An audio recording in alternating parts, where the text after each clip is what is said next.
Boa noite a todos, a todas, a todos que estão presentes. Hoje é a nossa segunda live, né, pelo Abril Indígena. É mais uma contribuição do Sinasef Pará e FPA CTRB e Ciaba para dar visibilidade à questão indígena, às lutas indígenas, como uma forma de até de contribuir também com a nossa formação. Então, o Sinasef, além de lutar para preservar os direitos da categoria de nós, profissionais da educação, o Sinasef ele sempre está envolvido nas lutas com os movimentos sociais. Então, não dava para passar abril sem fazer absolutamente nada, né? Sem fazer dar a nossa contribuição para a causa dos povos originários e a gente sendo esse povo amazônida, não tem como a gente não se interessar e não procurar conhecer mais a nossa própria história, né? Porque, como eu estava falando com a professora Cristina ainda há pouco, está aqui no nosso DNA. Então, sejam bem-vindos, bem-vindas. Hoje é a segunda live do Abril Indígena Sinasef, que vai falar, né, cuja temática é o protagonismo indígena e as alianças para um futuro, né, para que haja um futuro. E aí, a professora Cristina, a doutora Cristina, ela é graduada em História pela UFPA, especialista em História da Amazônia pela UFPA, mestra em História Social pela PUC de São Paulo, doutor em Ciência Política pela Universidade Federal da Bahia, e ela é pesquisadora da temática indígena e indigenista. Então, professora Cristina Ribeiro, seja bem-vinda, e nós damos a palavra para a senhora agora. Estamos ávidos por este aprendizado rico. Seja bem-vinda. Passamos a palavra para a senhora agora. Bom dia, ou boa noite, ó, bom dia. Boa noite a todas as pessoas presentes aqui, a todas as pessoas que estão acompanhando no YouTube, nas outras redes sociais do Sinasef. Eu sou uma egressa, né? Eu trabalhei no Instituto Federal do Pará, fui professora substituta e tive nesse período tive uma boa relação, né? Construímos ali, contribuímos um tijolinho ali nessa construção do Sinasef, nessa continuidade de lutas, né? Que esse sindicato sempre escolheu como caminho, né? A luta em defesa da educação, dos docentes, dos discentes. Então, primeiro que é um prazer estar aqui, agradecer demais o convite da professora Isabel, que trabalhamos juntas, militamos juntas ali durante alguns momentos, aí, durante 2 anos, né, que eu fiquei, e tenho saudade desse tempo, quero dizer, e muito agradecida mesmo de estar com essa possibilidade de comunicação, não é? Como a professora Isabel leu aí na minha bio, né? Eu tenho uma trajetória desde a graduação mexendo com essa temática indígena. Ainda na graduação, na especialização e no mestrado, eram indígenas mortos, como eu falava, porque eu trabalhava com indígenas do período colonial, né? Um distanciamento histórico muito grande. Quando eu cheguei na Bahia para fazer minha tese de doutorado e também participei lá do início, do nascedouro do acampamento Terra Livre, esse mega evento, essa mega agenda indígena que existe hoje, que tá, né, que fez aí, fez aniversário aí, desde 2004, né? Então, quando eu cheguei perto dos indígenas vivos, como eu brinco, tudo mudou.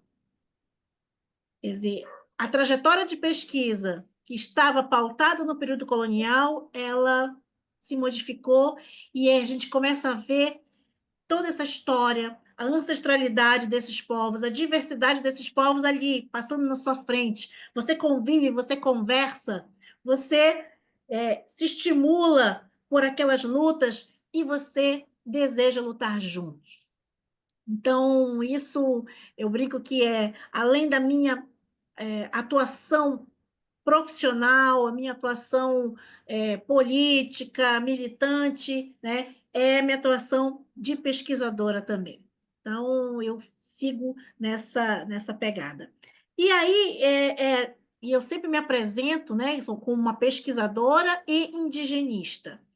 O indigenismo, e eu vou começar a fazer assim, vou colocar uns pontinhos, um pouco o que é o indigenismo, um pouco sobre o nosso letramento na questão indígena, que é importante, né? Um pouco sobre o marco temporal, porque a gente fala, somos contra um marco temporal, mas a gente precisa entender o que é um pouco esse marco temporal, né? As lutas de hoje, de ontem e de hoje, um pouco a história, uma historiazinha do movimento indígena e essa questão, né, dessa aliança para esse futuro possível, o futuro que começa agora, que tem a ver com a temática dessa live.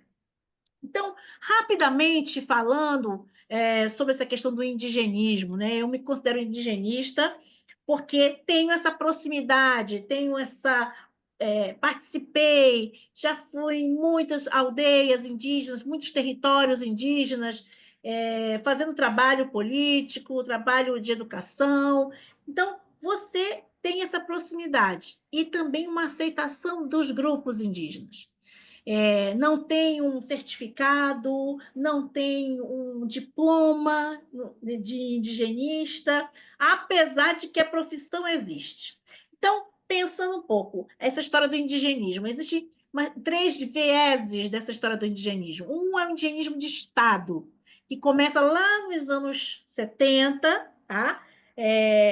Quando, ainda no período da ditadura militar, quando os órgãos, a FUNAI foi criada já como uma herdeira do antigo SPI, Serviço de Proteção ao Índio, que foi criado por Marechal Cândido Rondon, né? A FUNAI, que foi criada em 1967, portanto, ali, olha, os tempos de chumbo, né, da ditadura militar. E aí era necessário fazer esse trabalho com essas populações que sempre existiram, são populações originárias. E o Brasil, num processo também de progressivo avanço industrial, as grandes estradas, né, as grandes pontes, ferrovias, a Transamazônica, né, que cortou, né, uma estrada que corta a Amazônia de ponta a ponta, uma coisa absolutamente descabida, né, incrível para aquele tempo, cruzar uma estrada a floresta amazônica. E no Brasil, tudo acontecendo nesse processo de emancipação industrial, o capitalismo chegando, né, e tomando conta do Brasil. E essas populações estavam lá e foram duramente atingidas. Mas existia um órgão indigenista oficial, que era a FUNAI, recém-criada, né, depois de muitos escândalos no Ah, SPI. O até que acontece? Era necessário arregimentar pessoas para trabalhar com essas populações indígenas, que estavam, na sua maioria, passando, né, sendo atravessadas por esse progresso, entre aspas. Muitas morriam, né? Muitas eram deslocadas de seus lugares de origem, e isso um crime, né? Um crime cultural muito grande. E aí foi necessário regimentar pessoas para trabalhar. Então fizeram uma espécie de um concurso, mas é o seguinte, não era um concurso como a gente imagina hoje. Quem se inscrevia era aprovado. E aí nós temos um grupo de homens, na sua maioria, pouquíssimas mulheres, um grupo de homens que desde os anos 70 fazem parte do órgão indigenista oficial e vão trabalhar nos lugares mais remotos, nos lugares mais distantes. O que eles faziam? Eram geralmente chamados chefes de posto, eram colocados como chefes de posto, e eles iam lá com noções básicas de higiene, noções básicas de saúde, eles tinham que aplicar injeções, ministrar medicamentos, tentar organizar a alimentação desses povos. Então, esse é o indigenismo de Estado clássico, né, que se criou, e homens, né, na sua maioria, e não tinham nenhum ideal de proteção aos povos, não, foram lá para trabalhar, porque eram pessoas desempregadas e precisavam desse trabalho. Só que muitos deles, esses indigenistas clássicos, chamados antigamente sertanistas, inclusive, porque iam para os sertões, eles se apaixonaram, entraram naquela vida, vivenciando aquele cotidiano com povos diferenciados, e eles, então, se tornaram um dos grandes e maiores aliados dos povos indigenistas de Estado. Tinha um outro grupo que não é tratado como indigenista, mas é nessa linha dos aliados, que eram os antigos etnógrafos, depois antropólogos, pesquisadores que estavam nas universidades, que vinham de outros países, né? Muitos pesquisadores da Inglaterra, né? Da França, né? Levi-Strauss, que esteve entre os índios, né? O etnógrafo antropólogo dos mais famosos, e tantos outros que desceram e foram até terras indígenas para estudar, pesquisar, né? Fazer as etnografias desses povos ditos primitivos. Há aspas nesse primitivos. E um outro grupo de missionários, a Igreja Católica, na sua maioria, nesse período ali, nos anos 60, 70, estavam também presentes nesses grandes, né, rincões aí, no processo de evangelização. Então, você tem aí 3 frentes de contato com os povos indígenas que têm 3 interesses diferentes, não é? E os povos indígenas lidando com isso. Então, a sociedade nacional, como é que ela chega? Ela chega dessa forma. Ela chega de forma diferenciada, de uma diversidade, e chega até eles sempre no processo de retirada dos seus direitos, deslocamento dos seus territórios. Então, um processo de violência, né? De Estado e também uma violência privada, digamos assim. Então, mas o que é que esses sujeitos têm em comum? Essas pessoas que se aproximaram e pesquisaram e catequizaram, né, os povos indígenas. Uma experiência profunda de proximidade, uma experiência profunda de imersão nessas histórias que ninguém conhecia. Quem estava nos centros urbanos não sabia, achava legal, os índios são legais, mas eles estão para lá e a gente para cá, né? Não tinha uma proximidade. Então, essa ideia, ela está presente, né? Uma proximidade que muda, que transforma quem dos povos indígenas se aproxima. A minha trajetória, portanto, no indigenismo vem, eu trabalhei na FUNAI Brasília, eu fui coordenadora de estudos e pesquisas lá em 2003, e visitei vários povos indígenas, no Parque Indígena do Xingu, no Cerrado, né, na região de São Paulo, e fomos aí conhecendo lideranças e os seus problemas, né? Problemas muito reais, muito pontuais e também diversos. E aí, a minha tese de doutorado foi sobre a construção dessa agenda, essa agenda original, essa agenda indígena, que é o acampamento Terra Livre, né, que ele acontece desde 2004. Então, essa que eu trabalhei com a tese, estudando um pouco essa história, e colocando esses povos indígenas em negociação e conflito, porque é assim que eles se mantêm há 525 anos. Com o Estado brasileiro, quando se criou o Estado brasileiro, aí eu tenho esse processo permanente de negociação e conflito, né? Conflito pela resistência, né? Quando não querem, não aceitam, e a gente viu recentemente isso aqui, né? Em janeiro, ali na ocupação da SEDUC, quando você vê os povos indígenas se insurgindo, né? Contra o Estado do Pará, através da luta contra a Lei 10.820, e eles vencendo a batalha. Isso é muito interessante. Ao longo da história, nesses 525 anos, tem muitas perdas, tem muitas derrotas desses povos, morte, destruição, mas também eles têm vitórias. E isso que é importante a gente, né, não ficar só nessa mentalidade de vítimas, de coitadinhos, olha só como eles sofrem, né, como são tutelados, e eles têm mostrado que isso não acontece. Então, aí vem um pouco a nossa história do nosso letramento, né?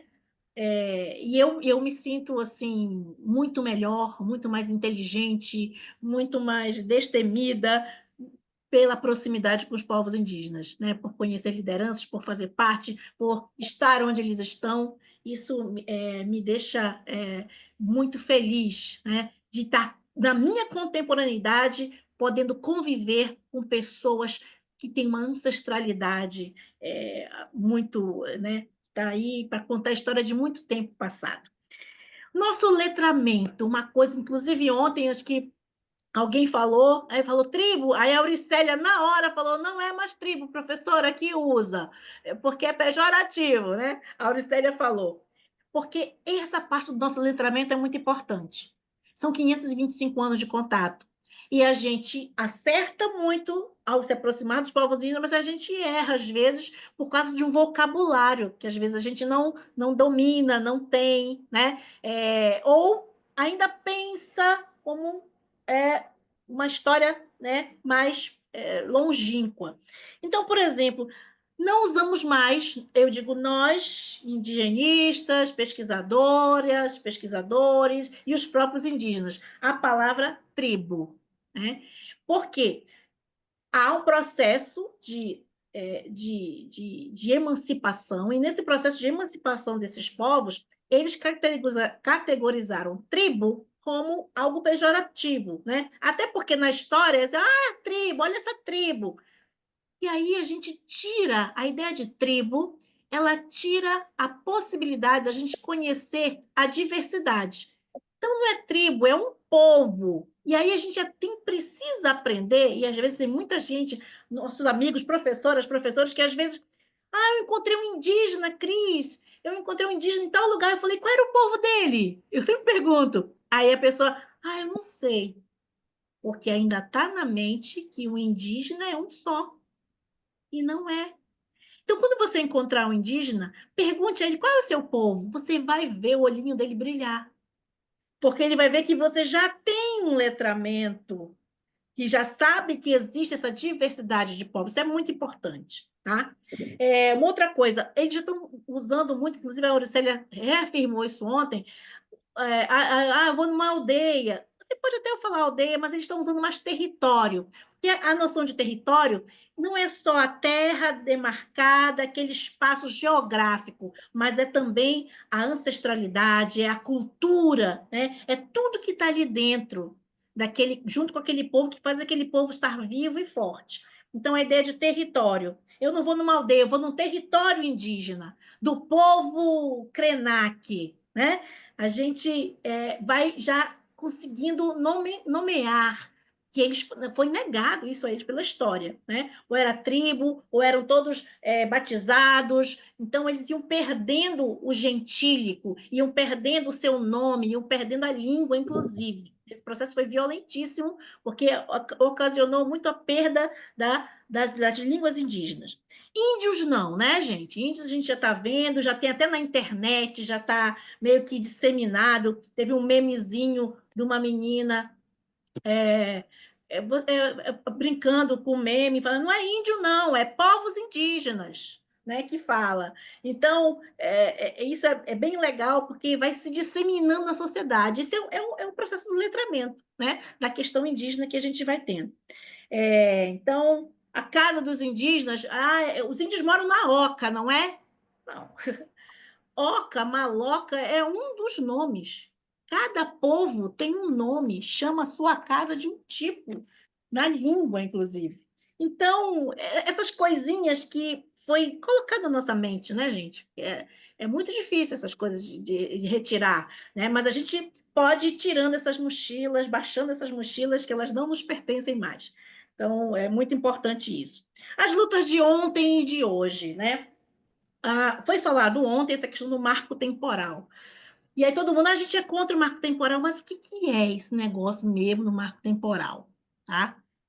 Então, rapidamente dizendo para vocês, o marco temporal, ele começou no estado de Santa Catarina, numa disputa de território do povo indígena Xocleng com os ruralistas de Santa Catarina. Lá começou essa disputa, os povos indígenas estavam lá, né? Muitos não estavam, às vezes, muitos foram expulsos, retomaram, foi uma briga muito longa.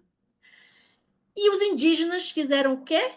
Ingressaram no Ministério Público, foram buscar os seus direitos, porque muitos deles eram, né, já estamos ali muito tempo em contato com a sociedade nacional, em contato com a cidade e também em contato com os aliados que a gente sabe que estão, né, em Ministério Público, Ministério Público Federal, e eles foram e ingressaram com uma ação e começaram a brigar na justiça.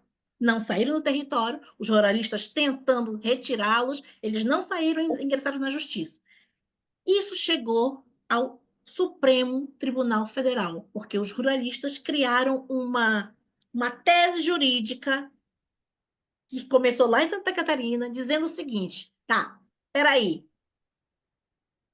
vamos fazer o seguinte. Só vai ter direito à demarcação de terra indígena, começou em Santa Catarina, tá? Era para valer para lá.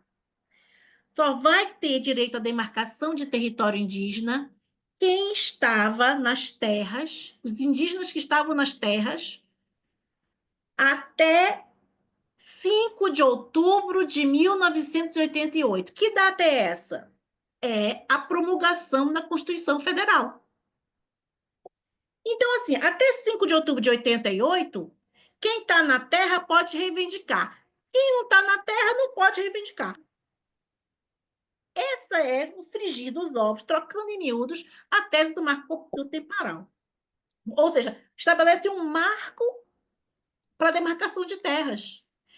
E é flagrantemente inconstitucional, porque o artigo 231 e 232 da Constituição, que é dois índios, é o capítulo dos índios, ainda é chamado assim, tá, gente? E lembra, a questão índio, indígena, é uma desconstrução mais recente. Então, o capítulo da Constituição é chamado dos índios. E aí é inconstitucional, porque eles têm direito às terras tradicionalmente ocupadas, assim diz o artigo 231. E aí a briga jurídica se fortalece na medida que os indígenas, e aí já com as suas organizações indígenas de base, os advogados indígenas, né, defendendo no Supremo Tribunal Federal uma briga jurídica muito grande. E em 2023, o Supremo Tribunal Federal decretou a inconstitucionalidade. É inconstitucional, não pode. Mas os ruralistas não se calaram. Eles não aceitam isso, porque eles querem a destruição dessas terras, eles querem se apropriar dessas terras, eles querem colocar o agronegócio, mineração, enfim, seus interesses, né, patrimonialistas, seus interesses capitalistas, né, neoliberais em jogo.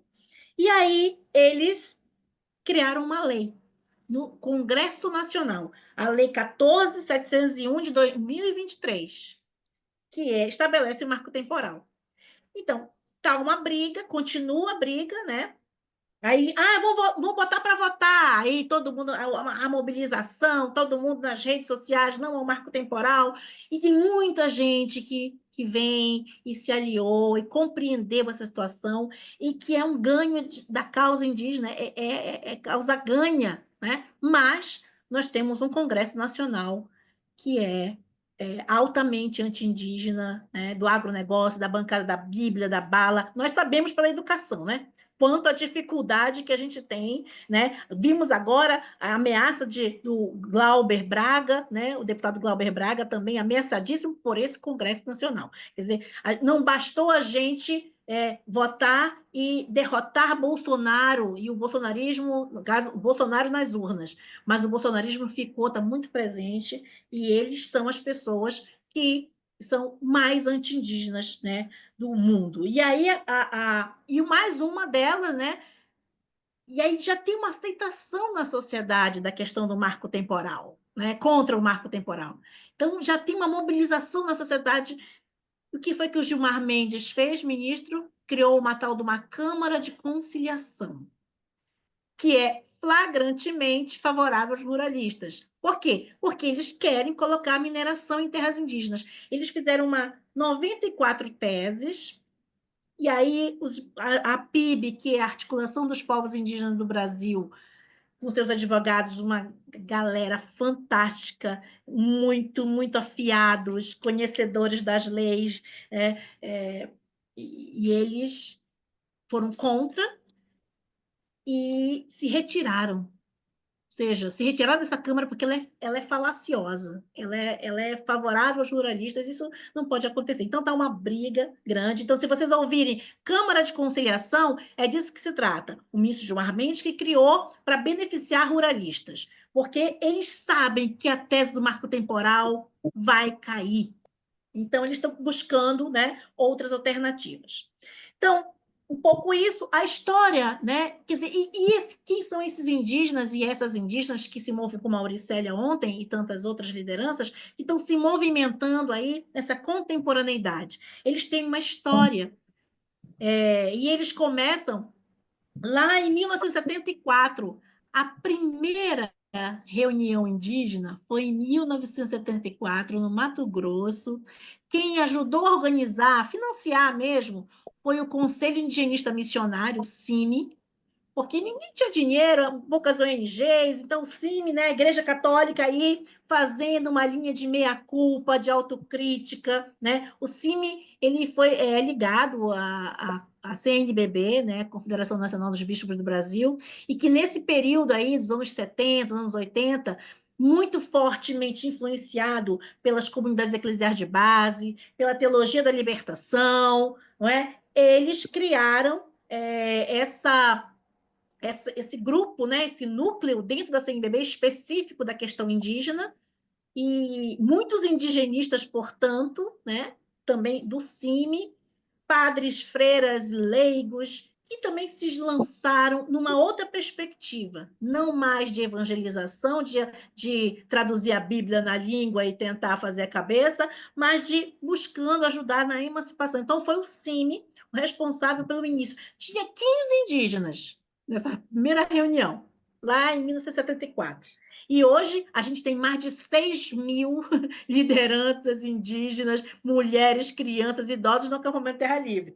6, 7 mil pessoas. Então, vocês estão vendo aí, existe uma trajetória, né, nesse período no Brasil, dos anos 70 para cá, né, de um fortalecimento, de um avanço das lutas e também da própria consciência de ser indígena no Brasil.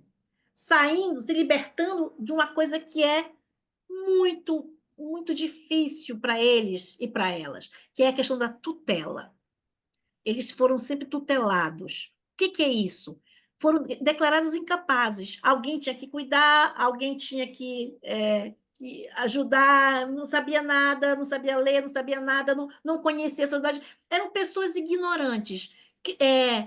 A Lei 6.001, nesse período, que é o antigo Estatuto do Índio, ainda, pasme, tramita, ele está lá. Está dentro do Congresso Nacional. Tem várias versões, mas está lá, ninguém mexe. Mas, na prática, não funciona mais aquela tutela. Mas diziam que a lei diz que os indígenas estavam, os índios, né, chamavam na época, estavam na infância da vida. Então, por isso que eles precisavam ser tutelados. Não tinham, né? As mulheres, portanto, os homens, todos viviam na infância, eterna infância. E isso é uma violência enorme, né? Então, a luta contra a tutela dessas organizações indígenas foi sendo muito, né, combatida. Cada movimento de avanço tinha um movimento de recuos. Mas hoje, qual é o quadro hoje das organizações indígenas no Brasil? Nós temos várias organizações de base que se criaram lá nas cabeceiras dos rios, pequenas organizações de mulheres, de estudantes, de professores indígenas, de agentes de saúde, e foram se organizando, né? Pequenas organizações de beira de rio, né? de braços de rios, foram criando organizações de base regionais. Então, nós temos várias organizações de base regional. Nós temos COIAB, que pega o norte, a APOIME pega o Nordeste, Minas Gerais e Espírito Santo, o Conselho Indígena de Roraima, que também é uma grande... a Arpim Sul, Articulação dos Povos Indígenas do Sul, Arpim Sudeste, Articulação dos Povos Indígenas do Sudeste, a Tiguaçu, que reúne ali os Guarani Kaiowá, né? O Conselho Terena, a Comissão Guarani e Urupá, ou seja, essas todas as organizações de base chegavam no acampamento Terra Livre desde 2004, né, e iam lá reivindicar, mas aí ainda fazia falta uma organização que pudesse articular melhor todas essas organizações de base. E aí daí nasceu a PIB, Articulação dos Povos Indígenas do Brasil, que é o braço político, digamos assim, que representa todas essas organizações. Então, a PIB está à frente, a gente sabe, qualquer dúvida sobre questão indígena, vai no site da PIB, eles têm lá informação, tem os povos indígenas todos, é muito interessante que a gente conheça esses lugares. E os povos indígenas são definitivamente agentes políticos e sociais, né, em nossa sociedade. Quando a gente não nega mais isso, quando não fica nessa negação, a gente já está há muitos passos ali, já está caminhando junto com eles, porque a gente recusa essa ideia de que eles são incapazes. Pelo contrário, são agentes políticos da sociedade. E aí, para finalizar um pouquinho, queria citar um pouquinho essa questão que a gente tem visto hoje aqui em Belém, no Norte, e no Brasil de maneira geral, essa efervescência do movimento indígena, que é belíssimo, que nos contagia, né? Tem muitas lutas que são derrotas, mas tem lutas que são vitoriosas, como essa que aconteceu na SEDUC, né? Na ocupação da SEDUC. Quando a gente participa, quem vai num lugar desse? Quem participa? Quem roda, faz um rezo, participa de um ritual com esses povos? Ninguém sai do mesmo jeito. A gente se contagia, a gente abre os olhos, abre a mente, open your mind, né? Abre a nossa mente para ver outras realidades, como aquela luta ali. Às vezes a gente reclama, poxa, eu estou reclamando de algumas coisas, mas olha aquela luta ali verdadeira, real, né? De gente ancestral. Muitas pessoas se encantam a tal ponto que fazem assim, ai, agora eu vou buscar a minha origem, porque todos nós temos. Eu estava falando para a professora Isabel. O antropólogo Eduardo Viveiros de Castro, que é fantástico, tem uma série de livros maravilhosos sobre a questão indígena, um grande aliado dos povos indígenas, ele tem uma fala dura, mas real, verdadeira. Ele diz assim: no Brasil, todo mundo é índio, exceto quem não é. Frase é essa? No Brasil, todo mundo é índio, exceto quem não é? Como assim? E aí ele explicou: exceto aquele que segura o chicote pelo cabo. No Brasil, todo mundo é índio, exceto aqueles que seguram o chicote pelo cabo ao longo da história. Aqueles que chicoteiam, que querem tirar os territórios, que querem apagar com essas ancestralidades. Esses aí não são indígenas, né? Estão do outro lado. Então, e ele diz também que nós todos temos DNA indígena, fruto do estupro das mulheres indígenas, desde a colônia. Então, a gente vai buscar em nós temos. Na Amazônia, então, nós como amazônidas, pelo amor de Deus. E pode ter cabelo encaracolado, pode ter cabelo liso, pode ter o olho puxado ou menos puxado, pode ser magro, pode ser gordo, pode ser mais claro, pode ser mais escuro. A pele, nós temos o DNA indígena. E aí muitas pessoas dessa certeza vão, né, e buscam a sua autodeclaração. Ah, eu sou terena agora, eu sou krenak, eu sou tupinambá, eu sou tembé. Mas, para isso, existem critérios, porque também não é assim, eu tenho essa certeza, eu sou. A gente precisa, desde a lei das cotas, e isso foi muito fraudado, inclusive, né? Indígenas e negros também, as cotas foram fraudadas por pessoas não negras, por pessoas não indígenas, que quiseram acessar, né, os benefícios aí, principalmente nas universidades, no ingresso às universidades. Então, você tem critérios. A autodeclaração, ela existe, Ela, inclusive, foi trabalhada pelo IBGE em 2022. Ele criou uma nova metodologia e colocou a autodeclaração como um elemento muito importante. Por isso que aumentou a população indígena. Isso é positivo. Então, a autodeclaração é muito importante, mas ela tem que ter uma história constituída, uma história. Eu tenho que buscar esse povo, meus parentes, onde eles estão, onde foi que nasceram, né? E vou lá, ainda tem, onde tem um tio lá, busque isso. Se essas pessoas estiverem em processos coletivos, aldeados, ou pelo menos participando de um coletivo, e essas pessoas te reconhecem, não, tu é fulana de tal, parente de Beltrano, neto, bisneto. As pessoas sabem porque a oralidade é a maior fonte de informação desses povos. E eles sabem dizer se a professora Isabel é filha de quem é, de neta, eles sabem localizar.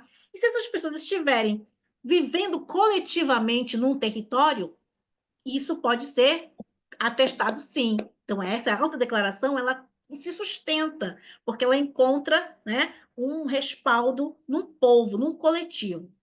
Então, esse é um critério geral, usado no Brasil inteiro para a autodeclaração.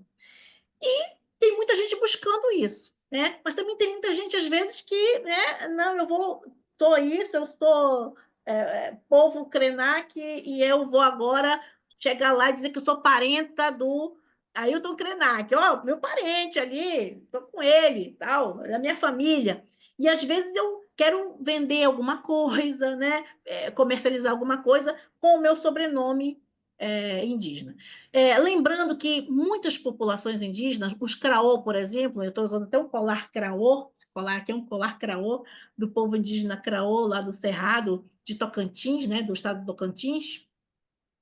Eu fiquei isso aqui para me batizar, porque frequentei muito lá, conheço amigos, tenho amigos, amigos indígenas, amigas indígenas, e aí eles falaram, você precisa se batizar com a gente. E eu fiquei por um triz para me batizar. Se batizar na aldeia significa que você faz parte de uma família específica de lá. E é na alegria e na tristeza, na saúde e na doença. Se é para uma festa, você vai ajudar. Se é na doença, você recebe na sua casa, ajuda com remédio, entendeu? Como famílias fazem. Mas eu, na época, não tinha condição econômica, inclusive, né? Eu nem tinha filho, eu estava no mundo, vivendo minhas experiências do indigenismo. Falei, não, não vou me batizar agora. Aí, né, aí não fiz isso, porque ter uma família indígena é muita responsabilidade. Participar de um grupo indígena, né, é muita responsabilidade, uma benesse, uma coisa incrível, mas também muitas responsabilidades. Então, que a gente tome cuidado com isso, não precisa dizer, ai, fulano de tal, tu está mentindo, ou tu é um farsante, nada disso.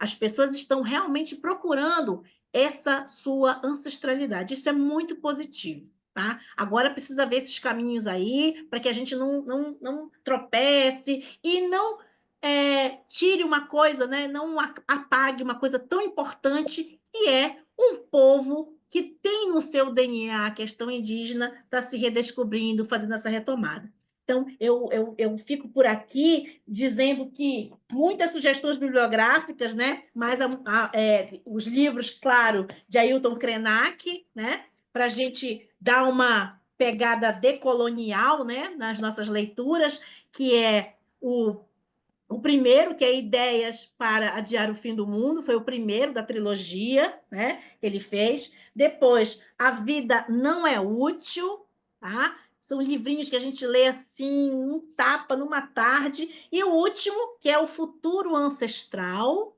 né? Também do Ailton Krenak. E, claro, a minha Bíblia, que eu digo, que é essa aqui, que é o livro do Davi Copenaua, A Queda do Céu, né? As histórias de um xamã, de Davi Copenaua e Bruce Albert, tá? Não sei se está passando o contrário. Está passando o contrário, não? Está ao contrário a Não, letra? Ah, não, tá. não. Melhor. Então, A Queda do Céu. A Queda do Céu inspirou aquele filme A Última Floresta, que eu sugiro que assistam, que está nos streamers, A Última Floresta. Assistam também uns documentários que a Rede Globo de televisão fez no programa Globo Rural, sobre já uma decorrência. Este livro do Davi Copenaua também inspirou o enredo da Escola de Samba Salgueiro, do Carnaval do ano passado, que se chamava Yatemixoá, né? Eu ainda estou vivo, significa em Yanomami, contando a história dos Yanomami. Então, assim, gente, estamos aí, os indígenas, os indigenistas em aliança, os indígenas estão aqui, inclusive tem um grupo ocupando as SEMAS, né? Ocupando as SEMAS, eu vi hoje pela manhã, a Secretaria de Meio Ambiente do Estado, eles estão contra a mineração, eu ainda não fui lá, né? Vou dar um jeito de ir lá para, né, conversar com as lideranças, estar perto, entender o que, que eles estão reivindicando, e eles estão na cidade, estão convivendo conosco e colocando a sua história para a gente ouvir. Então, como diz o Davi Copenaua no seu livro, o índio, ele fala, o índio, né? Ele ainda fala índio. O índio está falando, mas precisa falar mais. E os NAP, que somos nós brancos ou não indígenas, né? E os NAP estão ouvindo, mas precisam ouvir mais. Então, muito obrigada pela atenção de todo mundo que está aqui e fico à disposição para suas perguntas. Bom, professora, foi assim, a gente está... Eu estou aqui, tanta informação e assim, a gente não fazia, digo eu, não fazia ideia da magnitude dessa movimentação dos povos indígenas ao longo da história, para chegar no IPIB, a PIB, não é isso? Como é o nome? A PIB. A Articulação dos Povos Indígenas do Brasil, a PIB. Para chegar no APIB. Então, gente, está aberto aqui para quem quiser fazer as perguntas, para quem quiser falar alguma coisa, você pode levantar, clicar aí no seu nome, tem uma mãozinha, clica que aí eu ponho para você fazer a pergunta diretamente para a professora. Vamos lá? Quem gostaria? Acho que está todo mundo anestesiado, sabe, professora Cristina? Está todo mundo assim. Eu estou assim, boca aberta, porque não tinha ideia, como eu falei, da grandiosidade, né, da magnitude do movimento indígena, né, no decorrer da história, até chegar nessas organizações, numa organização maior que vai conectando todo mundo e ajustando e fazendo a luta. Então, a gente sabe que tem os irmãos indígenas aldeados, né? Isso, aqueles que estão lá nas aldeias, e tem os indígenas que estão na cidade, né? Como a senhora falou, tem muita gente hoje procurando, buscando descobrir se tem uma família indígena, né? Se tem essa ancestralidade, indo atrás dos seus ancestrais e vendo se realmente tem na sua árvore genealógica. É como a gente falou, aqui na Amazônia é complicado dizer que não tem, que a gente não tem no DNA. Se tem uma parte do país, né, onde a gente pode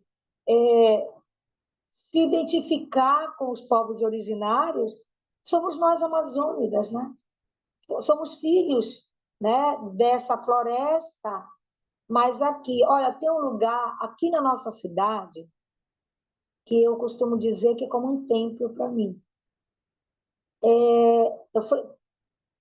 Rapidinho, passei muito tempo militando dentro da Igreja Católica, eu sou das SEBs, do tempo das comunidades eclesiais de base, Teologia da Libertação, então eu recebi dentro da Igreja Católica uma outra catequese, recebi uma outra orientação, foi uma orientação política de abrir os olhos, de tirar as vendas.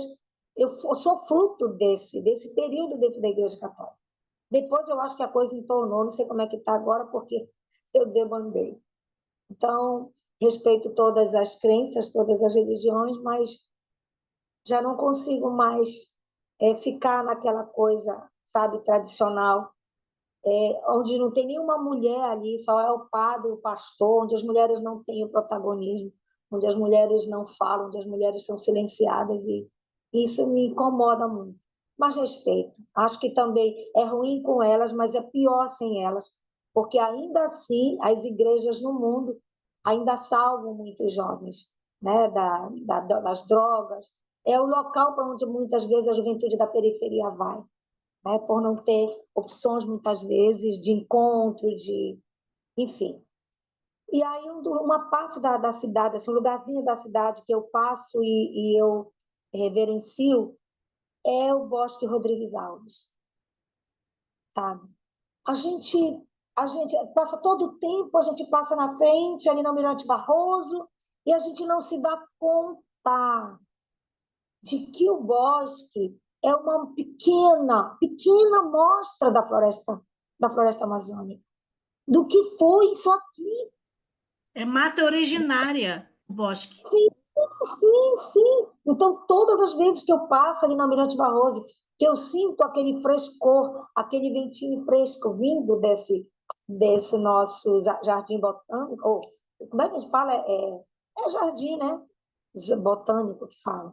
Só que antigo bosque, que a gente conhece como Parque bosque. zoobotânico. Chama. Isso, Parque Zoobotânico. Obrigada, professora. Parque Zoobotânico. Então, quando a gente passa, e a gente, se a gente como é que eu poderia dizer? Se voltar um pouquinho para dentro da gente, a gente vai enxergar ali, sabe, o que foi tudo isso. E a gente está aqui perdidos na cidade.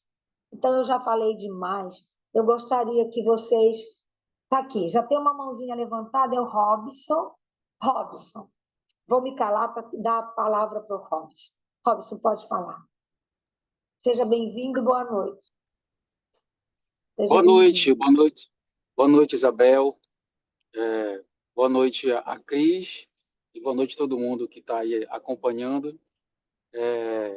Hoje ficar com a câmera fechada, porque eu tô no Ó, local, eu tô no carro, então tá escuro. Não tá, sei se vai ficar legal. Mas enfim, deixa eu colocar aqui, ver se dá. tá, E agora dá, né?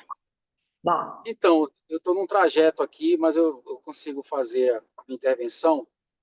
Primeiro, quero parabenizar a Cris, né, pela exposição. Eu me chamo Robson Bastos, me apresentei ontem, eu acho importante me apresentar hoje de novo, porque tem pessoas novas aqui na sala. Me chamo Robson Bastos, sou professor da rede estadual, é, faço parte da coordenação estadual do CITEP e também milito pelo movimento antirracista, de nome Mocam Pará, né, onde aglutina a discussão sobre a questão racial de uma perspectiva ampliada, tanto na perspectiva da negritude quanto da perspectiva indígena, né?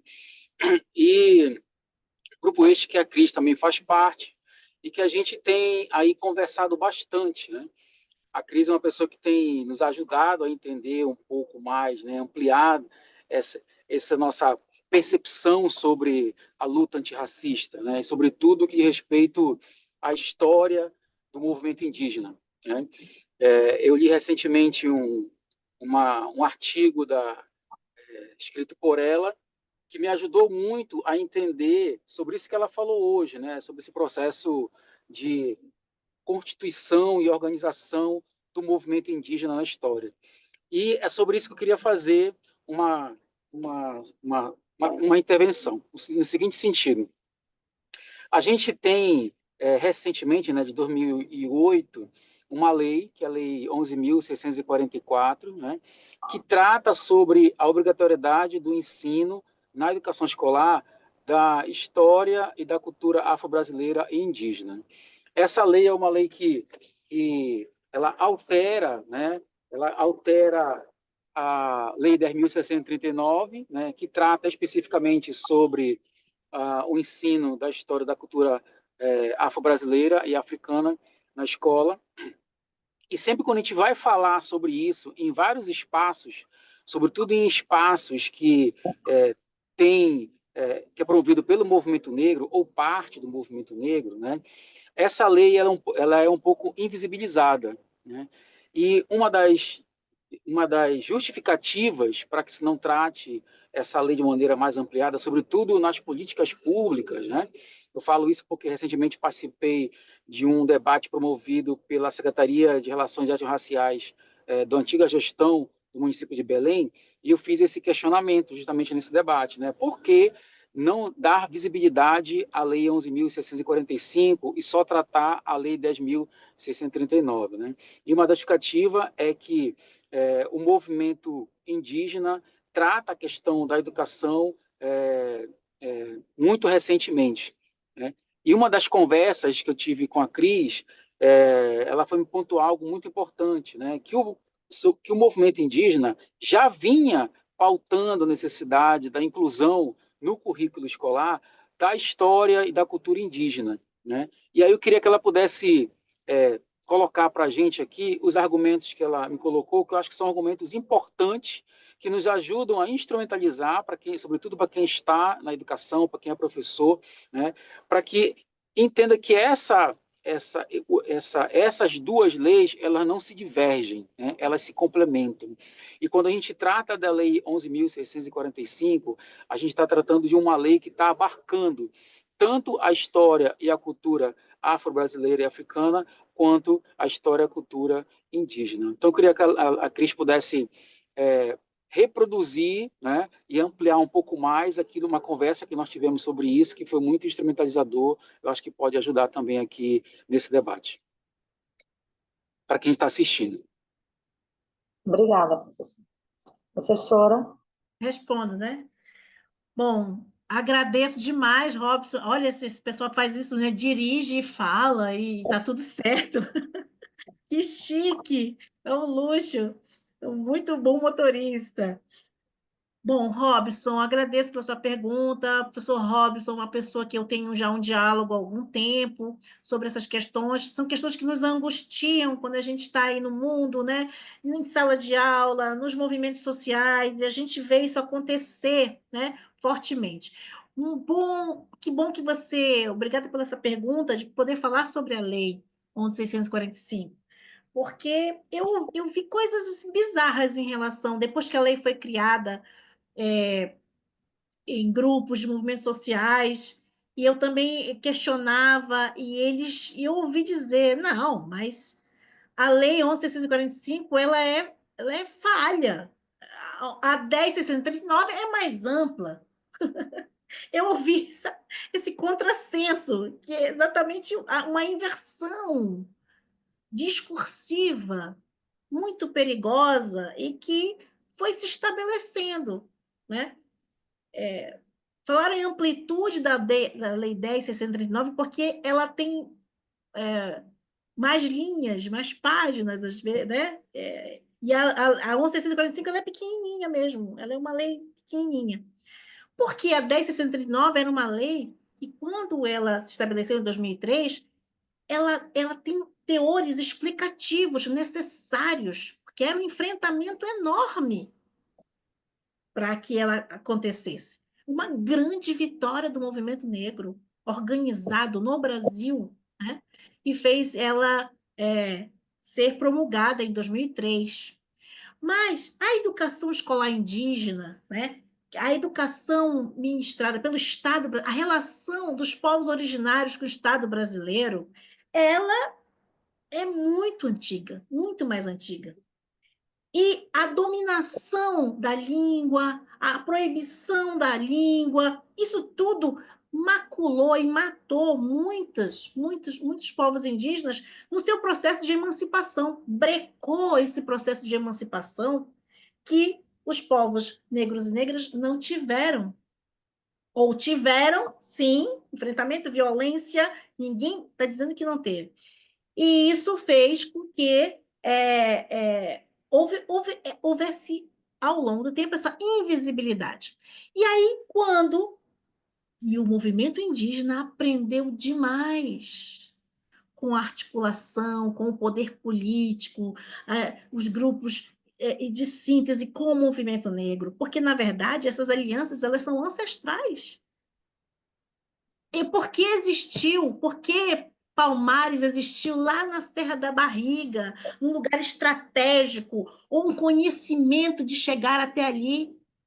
Foram trocas com os povos indígenas, com os originários.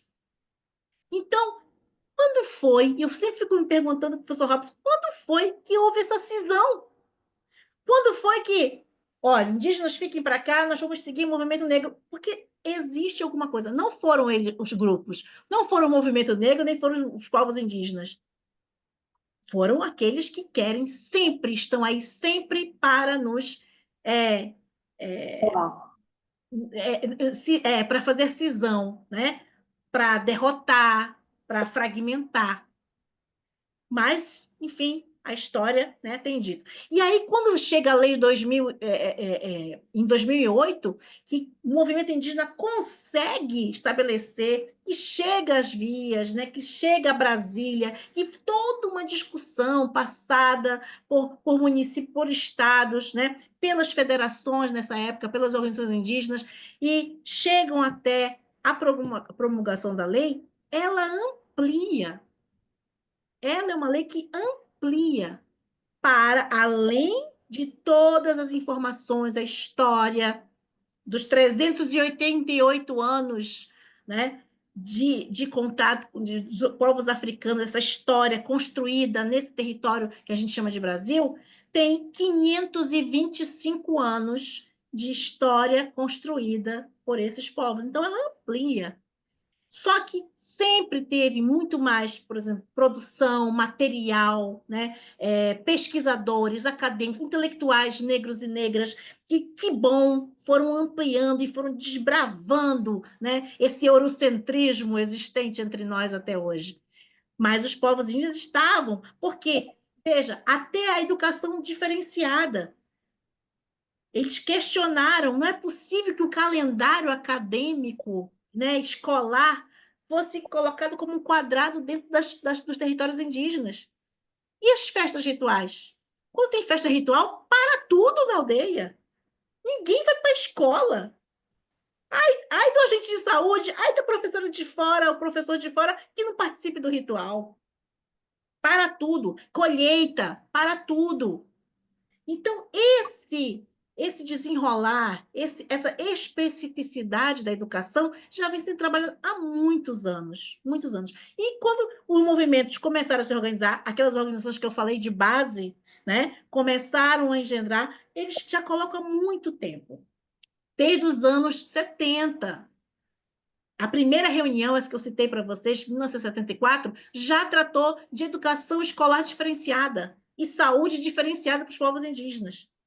E agora, vocês sabem que está tendo aí os processos da educação, da universidade indígena, né? Os povos indígenas. Vão ter várias sedes em vários lugares do Brasil, isso está se desenrolando. Vai ser só indígena que vai estudar? Não. Mas é uma iniciativa com um currículo também diferenciado, que a gente precisa, acho que o nosso letramento social, né? A sociedade brasileira precisa disso. Então, essa questão do direito à igualdade com direito à diferença, é isso que os povos indígenas primam no seu aspecto educacional. Então, a 11.645 do ano de 2000, que essa lei, ela é amplia, então a gente tem que parar com essa coisa de estar disputando. Inclusive, a Auricélia falou ontem, tem muita gente que acha, pessoas do movimento negro, pessoas da sociedade, outros movimentos sociais, que existe um Bolsa FUNAI. Porque como tem a FUNAI, então os indígenas têm a FUNAI. Então não precisa, né, tá fazendo movimento, porque tem a FUNAI, sempre teve a FUNAI, e a gente sabe que a FUNAI é um órgão tutelar do Estado brasileiro.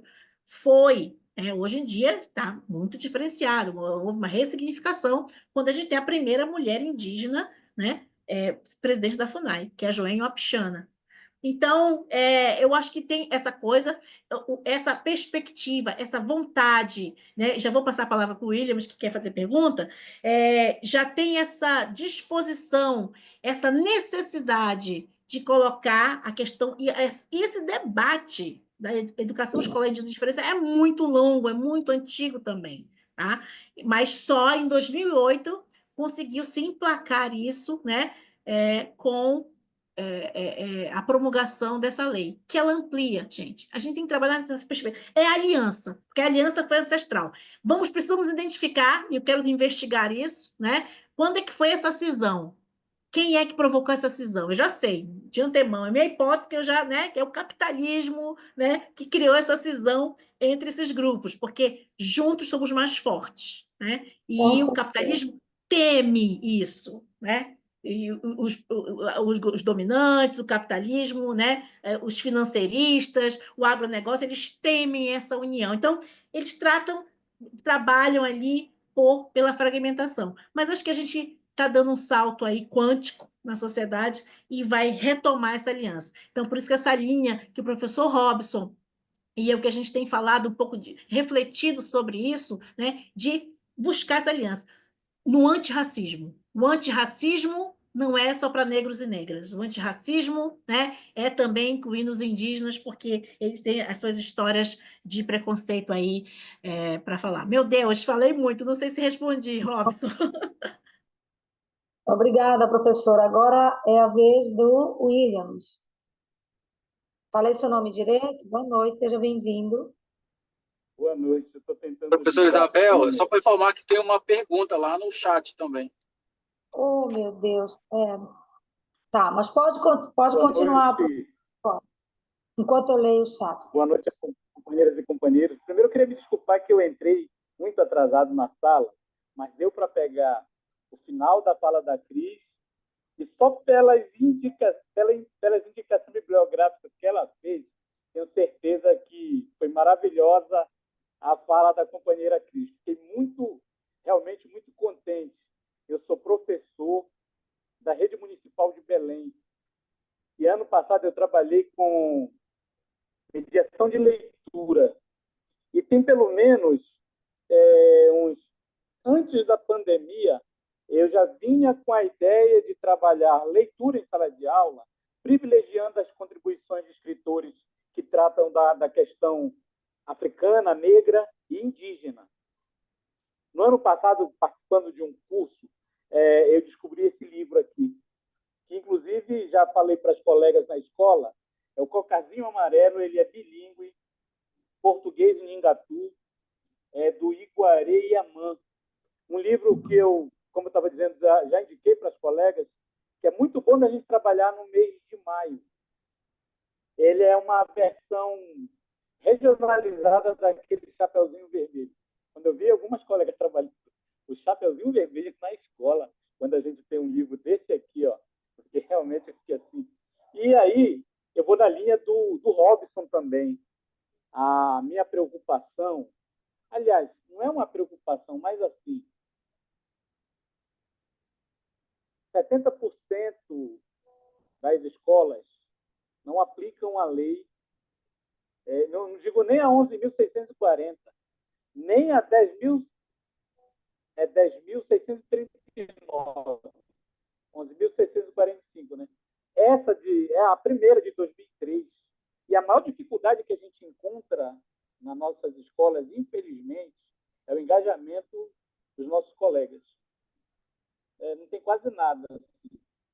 Se não for você e tentar agregar algumas pessoas, que é o que eu faço, que eu tento fazer, né? A gente constrói alguma coisa. Por exemplo, a partir desse projeto de leitura, e eu tenho outro detalhe. Se você quiser trabalhar essas temáticas, você tem que comprar. Por exemplo, esse aqui foi pela internet, porque tem um pouco de dificuldade, além do que o livro no Brasil é muito caro, né? Então, eu vou montando uma biblioteca e vou levando para a escola para poder efetivar, de fato, aquilo que eu penso. Porque se a gente for depender, a gente não encontra nada. Nós não encontramos. O atual governo municipal acabou com a biblioteca, nos expulsou da sala de leitura, agora estão colocando o PSS no nosso lugar, acabou com informática educativa. Ou seja, a relação desse povo aí é extremamente racista, porque às vezes nós é que temos que criar condições objetivas para que as crianças tenham acesso a uma literatura decolonial que a gente possa trabalhar. E assim a gente vai aqui e acolá, a partir de indicações como a que a Cris fez, a Doro Krenak também, o Daniel Munduruku, que eu tenho o maior prazer em dizer que é paraense, né? Essas pessoas, e trabalhar, e poder e ter condições, como eu falei, né? Criar condições objetivas da gente colocar essas crianças que tem no sangue, o sangue indígena, a gente mostrar para eles uma outra literatura mais regionalizada, mais aquilo do que é nosso, né? Mas, infelizmente, é uma dificuldade muito grande, porque muitas vezes você não tem... Estou querendo encontrar a palavra, você não vê motivação nenhuma. Para encerrar, vou dar um exemplo concreto. Quando a escola foi informada de que receberia o selo Velho Amador de Deus de escola antirracista, foi algo assim, passou batido, mas quando a escola foi chamada pelo mesmo Conselho Municipal de Educação, porque foi o Conselho Municipal de Educação que criou o selo Velho Amador de Deus.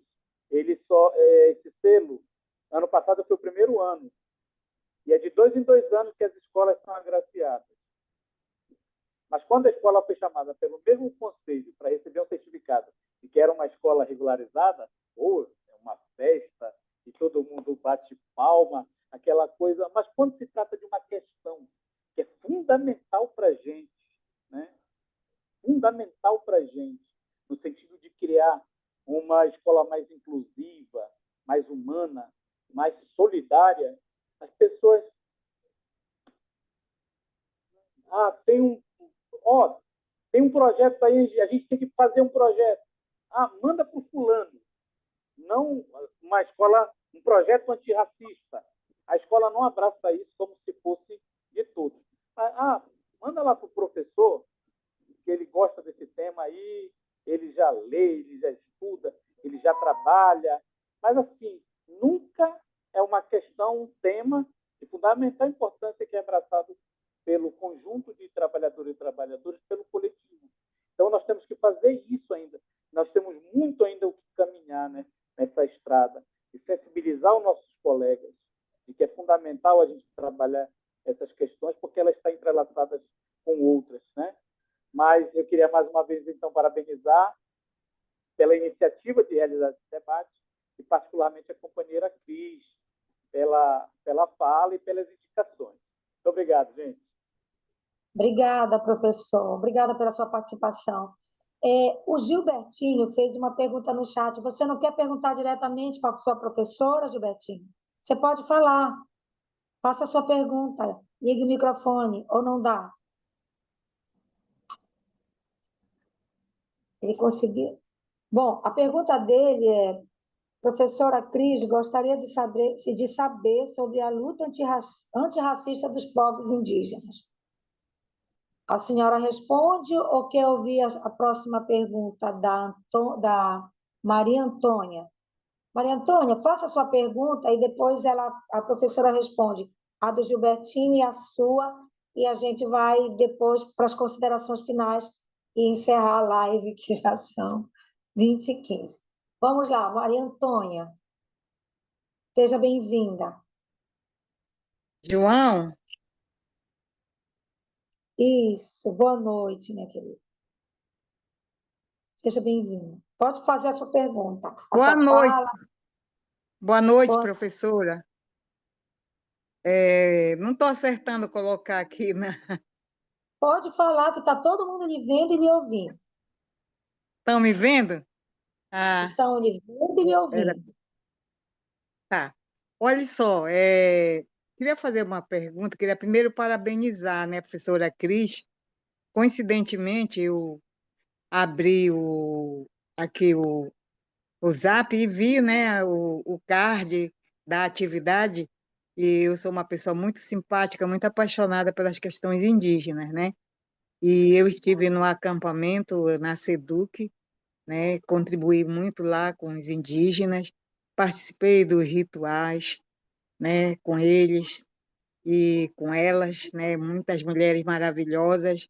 Tive assim um momento de vivência e que eu sou uma pessoa muito apaixonada, né? Pela cultura indígena. Eu sou uma pessoa que moro em Belém atualmente, mas sou uma mulher ribeirinha, né? De uma comunidade chamada Vila do Espírito Santo. E tenho assim um sonho de visitar uma aldeia indígena, né? E vou me programar a partir do segundo semestre para ver se eu consigo visitar essas aldeias para poder, tipo assim, ter uma experiência maior, né? E conhecer o quanto que nós, povos da Amazônia, deste Brasil, né, fomos europeizados, ou seja, não sei se essa é a palavra, né? O quanto que nós deixamos, né, de falar, porque nós todos somos descendentes. Se a gente for visitar, fazer uma pesquisa, né, e aí a professora me deu até uma luz, tenho muita vontade de saber minha árvore genealógica, né? Porque a minha avó era uma parteira tradicional e o que ela fazia, o que eu lembro que eu era criança, tinha meus 7 anos de idade até os 10 anos, ela era muito solicitada na região para fazer parto, né? E ela era benzedeira, ela era curandeira e era parteira tradicional. Então, tem algumas coisas assim, alguns comportamentos que eu não entendia quando eu era criança e quando eu comecei a participar dos movimentos sociais, né, que eu sou uma militante, sou educadora popular, tenho também uma formação em ciências sociais, né, e me formei depois dos 50 anos, já com 54 anos foi que eu me formei, né, porque nossa família é uma família pobre de pessoas de muitos filhos e a minha mãe não tinha condição, né, de garantir uma vida mais digna para nós em relação à pobreza, né, que a gente vivia nessa comunidade. Então, nesse deslocamento territorial que nós fizemos da vinda para Belém, nós passamos todas essas dificuldades que muitas das vezes a gente vê na realidade as mulheres, né, passam porque vêm trabalhar em casa de família, naquele argumento de que eu vou dar o estudo para tua filha ficar na minha casa. Na verdade, não deixa de ser um trabalho escravo, porque a gente vem, a gente perde a nossa identidade, o nosso pertencimento, né, aonde a gente nasceu, né, porque era uma vila de pescadores e de trabalhadores e trabalhadoras da agricultura. Minha mãe trabalhava na roça e meu pai era um pescador. Então, eu tenho muita curiosidade. Não sei o caminho das pedras, não sabia como a gente poderia fazer para poder fazer esse estudo, né? Para poder ver se realmente a gente tem alguma ligação com alguma etnia, porque é muito forte a pagelância, inclusive na nossa região, lá em Santo Antônio do Tauá, tá? Mas eu tenho assim uma afinidade muito grande, eu me inscrevi para dizer isso e sou uma pessoa que respeito muito, né, os rituais indígenas e tenho esta curiosidade. E gostei muito da explanação da professora Cris, porque ela tem um estudo, né? E eu acredito que muitas pessoas que vivem nos centros urbanos, né, como a gente, perderam essa identidade porque houve um apagamento histórico, né? Houve um apagamento histórico dos povos da Amazônia, porque era feio dizer, né, na linguagem mais popular. Por exemplo, eu vim me reconhecer quando eu comecei a ser militante dos movimentos sociais, participar da discussão das mulheres negras com o SEDEMPA, né, com o movimento negro, porque eu sou uma militante, quando eu fui aprender que a cor parda significa uma negação, da tua cor, né, preta.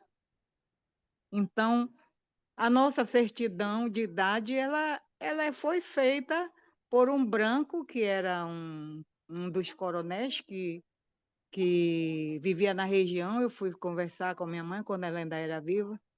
Eu perguntei, como foi que foi tirada a nossa certidão, mamãe? Ela disse assim, minha filha, a gente pegava um monte de documento e levava lá para o tenente Cassiano, e aí ele fazia só de uma vez a certidão. E como foi para colocar a minha cor parda? Aí ela disse assim, não, era eles que colocavam lá, a juíza que colocava as cores. Ou era pardo ou era branco. Então, aí eu comecei a entender. Quando eu participei da discussão do movimento negro através do SEDEMPA, que elas colocaram essa discussão a respeito da negação da cor preta substituído pelo pardo, eu comecei a me identificar como mulher negra ou afro-indígena, você entendeu? Porque nós temos traços indígenas e temos traços africanos também, né? Pela cor. E os nossos cabelos são lisos, e eu comecei assim, tipo, me reeducar, entendeu? Então eu estou num processo de reeducação. E acho que e tenho convicção que muitas pessoas também não se reconhecem, não sabem a sua própria identidade, porque a escola nunca ensinou isso para nós. A escola, ela sempre negou, né? Então, tanto que nós temos no nosso vocabulário muitas coisas que são preconceituosas, como a questão da tribo, como a questão do estereótipo da questão racial, né? Da discriminação racial, porque as mulheres e os homens na colonização elas eram escravizadas, né? E não deixam de ser hoje, mas numa outra roupagem contemporânea. Mas na época o lugar da mulher, se a gente for ver as novelas, era só na cozinha, né? Na cozinha das novelas da Globo é que estavam as mulheres negras. Então, é, então, isso é uma questão que me preocupa muito e que eu tenho muita vontade, assim, curiosidade para me aprofundar sobre essa questão, tá? Então, Ok. era isso que eu queria colocar e parabenizar a professora que tenha mais debates, porque nós precisamos socializar e levar para dentro das escolas essas discussões. Aqui no meu bairro, só para concluir, que eu já falei muito, eu sempre faço, eu moro aqui no bairro do Tapanã, no Dia Mundial da Água, no Dia Mundial do Meio Ambiente, sempre a gente faz algumas atividades, porque nós moramos numa bacia, que é a Bacia do Mata Fome, que é uma área muito periférica, né, de extrema pobreza. E que durante esses anos todos a gente lutou para ter melhores condições de vida, mas até hoje isso não se constituiu, né? Não se efetivou, de fato. Tem muito discurso, passa governo, entra outro governo, e não se efetiva de fato as políticas públicas para a população. E a gente percebe, né? A gente veio entender o que é o racismo ambiental a partir do lugar de onde essas pessoas, de onde nós, negros e negras, né, afro-indígenas, aonde nós estamos morando, onde a gente mora e quais são as nossas carências e as nossas necessidades, né? A cidade para todos não nos pertence, né, professora? Porque não somos nós que estamos no centro da cidade. Onde está no centro da cidade? Quem mora no centro da cidade? Não são os pobres. Os pobres que moravam na Doca, eles foram deslocados, né? Então, a periferia, para mim, ela é um exemplo de racismo ambiental, né? De discriminação, de todas essas questões que foram colocadas aqui. Então, esse pertencimento e esse reconhecimento, ele precisa vir, esses debates precisam vir para a periferia, porque a escola não faz isso, né? O próprio currículo que é adotado nas escolas, ele não permite, né, o conteúdo dessa forma, né, para que os professores possam aprofundar isso com seus alunos. E a implementação das leis tá longe de ser implementada. Tanto a 645 como essa outra aí que vocês falaram, né? Que é a indígena, tá certo? Então, parabéns pelo debate, espero que eu tenha outros também, tá bom? Obrigada pela sua participação, professor. A pergunta do Gilbertino, que foi: professora Cris, gostaria de saber sobre a luta antirracista dos povos indígenas. Professora, gostaria que a senhora puder responder agora Sim, e fizesse suas considerações. com certeza. E Olha, bom, muito obrigada, né, William, Gilbertinho e Maria Antônia, muito obrigada mesmo pelas suas questões. Vou começar aqui rapidinho pelo Williams. Williams, você colocou suas preocupações e também respondeu um pouco a própria questão. Como é que essas escolas que não aplicam as leis, Maria Antônia também citou isso agora um pouquinho, não aplicam nem a 10.639, muito menos a 11.645, a luta que é um professor X ou Y que é visto como aquele que faz as coisas, então não são feitos projetos em comum. Mas a própria resposta é a existência dos projetos.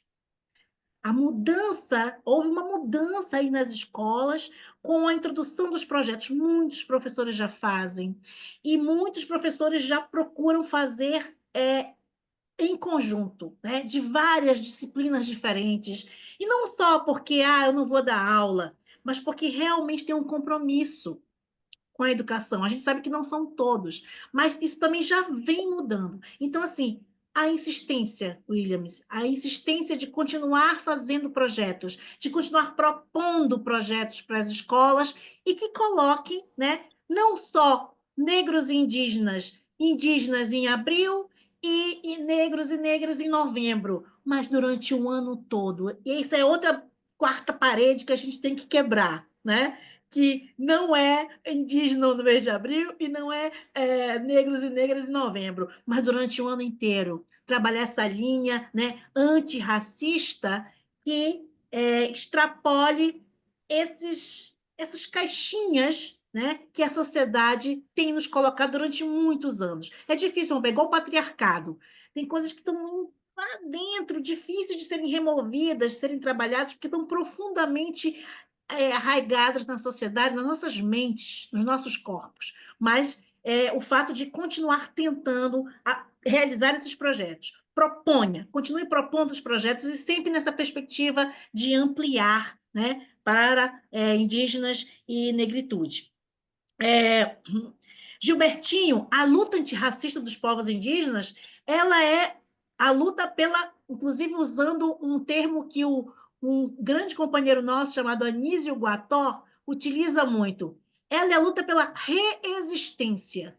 Se manter vivo nessa sociedade colonialista, né, patriarcal, né, de profundo preconceito com os corpos indígenas. O cheiro indígena é questionado. Os indígenas fedem até hoje, né? É falado sobre o cheiro dos corpos indígenas. Isso tem, tem que ser derrotado, tem que ser denunciado. Então, o aspecto da resistência, né, o estar permanentemente vivo, apesar de toda a opressão, de 525 anos de opressão, o estar vivo é uma forma de dizer, estamos vivos e todo e qualquer preconceito que gira em torno de nós precisa ser derrotado, e, portanto, é uma luta antirracista. Mas você não tem visto um cartaz ou uma faixa no movimento indígena? Ultimamente, sim, né? O acampamento Terra Livre já tem trabalhado isso, porque esses conceitos já são trabalhados mais, né? Dentro de uma militância indígena, dentro de uma juventude indígena, já trabalha, já está coadunando esses conceitos, trabalhando em conjunto, né? O antirracismo. Então, eles também estão se apropriando disso. Mas você começa a ver mais essa discussão, o antirracismo, né, em faixas e cartazes, num símbolo da visualização desse conceito que já está sendo tratado e está sendo trabalhado por esses povos. Então, está, sim, presente, né, na luta em todos os eventos que acontecem. Então, numa ocupação agora, ali, é uma luta antirracista, né? Porque, imagina, os indígenas vão sentar nas cadeiras, ai, vou deixar sujo de urucum, sujo de genipapo, eles vão sujar, né? Então, isso é um dos preconceitos mais arraigados, mais profundos contra os povos indígenas, que precisa ser combatido, e na linha do antirracismo, né? Então, eu acho que eles estão resistindo, estão permanentemente, já estão trabalhando esses conceitos. E aí, em qualquer evento que tenha povos indígenas, essa luta está colocada. Talvez ela não seja escrita numa palavra, num cartaz ou numa faixa, mas ela está lá, porque é a história da resistência. Estamos vivos, enquanto estamos vivos, estamos em resistência contra todos esses preconceitos. E terminando já com a Maria Antônia, um pouco, não sei se respondi, Gilbertinho, mas a gente está aberta aí a conversar. A Maria Antônia é uma coisa, Maria Antônia é uma maravilha que aparece aqui nesta live e nos brinda com a sua experiência de vida, a sua experiência de retomada pessoal, a sua curiosidade científica para entender isso. Então, Maria Antônia, mil vivas a você, mulher ribeirinha, né? Que entende o que é a questão da europeização na sociedade, não é? Tudo, olha a sua compreensão, a sua reflexão, o nível de reflexão altíssimo que você tem, né? Porque se fez nas lutas, foi aprendendo nas lutas, nos movimentos sociais, quando a gente vai abrindo, né, a nossa mente, cada coisa, cada palestra, cada contato, cada troca que a gente vai estabelecendo. Então, parabéns a você, que como educadora já entende tudo. Você entende tudo, minha irmã. Você entende tudo. Agora, um detalhe muito interessante que você falou aí, da questão das certidões de nascimento.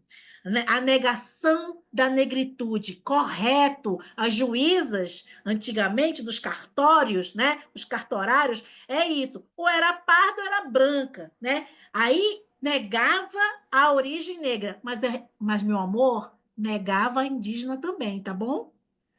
E aí a gente precisa compreender que o pardo hoje, ele é indígena, tem os pardos indígenas e os pardos negros e negras, certo? Então, para a gente não achar que pardo é só a negação da negritude. Não, aquele juiz lá, aquele cartorário lá, ele era preconceituoso com negros e indígenas. Então, a categoria pardo, e na minha certidão também está parda. Eu nasci em Belém do Pará, na Santa Casa de Misericórdia, há 55 anos. Então, a minha certidão é parda. Logo quando eu estava nesse processo de estudos, eu fui olhar minha certidão. A primeira coisa que eu fui olhar, está parda. Né? O meu irmão, que é um pouco mais, tem a pele um pouco mais escura que eu, meu irmão do meio, Messias, né? Meu irmão é negro, né? Porque nossa família é de negros e índios, né? De formação. E do meu irmão tá pardo também, saca? Então, ele sendo negro, de pele mais negra. Então, há uma negação histórica, tá? De indígenas e negros. Então, a categoria pardo... Aí tem gente, hoje, não, porque os pardos são todos negros. Não, gente, não pode dizer isso. Não pode afirmar isso, tá? Não pode, porque, né, já tem estudos na área e já comprovando isso. Então, para você ver que, mas esse discurso, o capitalismo ele vai e tenta sempre nos tornar inimigos, né? Tenta nos dissuadir de qualquer possibilidade de aliança que vá ameaçar o capitalismo. Então, eu quero te dizer que o Tapanã, quero ir lá no Tapanã contigo, quero estudar contigo, tá bom? A gente vai trocando aí experiência e parabéns por sua existência, sua resistência e sua curiosidade científica e vamos para frente, minha irmã, vamos para frente e levando compartilhando, viu, Maria Antônia, tudo que você toda a sua reflexão, porque é isso. Você fala daí, eu aprendo daqui e vice-versa, tá bom? Muito obrigada e siga firme e estamos juntas. Tá. Obrigada. Se a senhora puder mandar um artigo seu, eu queria ler, né, sobre. Tá bom, professora? Com o maior Tá, prazer. Me dá o teu... tá. Bom, Isabel tem o teu contato? Você tem, né? A gente troca via Sim, Isabel. Via tá a professora legal. Isabel, a gente troca o contato. Com o maior prazer Tá lhe bom. envio. Tá, Não sei se prazer, tá. Até Maria, logo. mas eu sou Obrigada, jornalista, Maria Tchau, Antônia. tchau. qualquer coisa tem aqui no Sinasec, Cris, e aí a gente dá o teu contato para ela. Viu, Tá. viu, professora? Então, Cris, bom, já no avançado das horas, e aí eu quero agradecer, professora, a sua participação. A senhora tem mais alguma consideração a fazer? Só agradecer, gente, e dizer o seguinte: Sinasef, muito obrigada. Professora Isabel, que está nessa pasta aí contra as opressões, estou à disposição. Né? Nós temos aí a COP30 se aproximando, né? Já está dentro das nossas casas, das nossas vidas aqui em Belém. Eu acho que é muito importante que a gente estabeleça esses fóruns, cada vez mais de debates, e agregando todos os seres, sabe, os diferentes, os indígenas, os movimentos sociais, negros e negras, porque a gente precisa formatar essa nossa compreensão cada vez melhor, porque vão vir vários enfrentamentos. Vai ser uma cópia do festival do Oba-Oba, dos gringos tirando foto no Combu, mas a gente tem possibilidade também de mostrar essa nossa força, né? Essa nossa politização, e dizer que nós não estamos à venda, né? Então, acho que o Sinasef já está contribuindo muito, abrindo esse debate, que continue, pode contar comigo nesse aspecto, tá bom? Então, parabéns para vocês, parabéns, Carol, todo mundo que organizou a live, parabéns, professora Isabel, e obrigada por esse convite. Nós aqui estamos agradecidos pela sua participação, por ter aceitado contribuir com a gente, por esse grande aprendizado que tivemos ontem com a Auricélia e hoje com a senhora. Agradecer a participação de todos vocês que tiraram um tempinho para ouvir a professora e aprender, porque eu aprendi muito, e dizer que a COP30 está aí, não nos consultaram, não perguntaram, até hoje não fizeram nenhuma consulta aos paraenses, aos belemenses, sobre como eles gostariam que fosse organizado os espaços.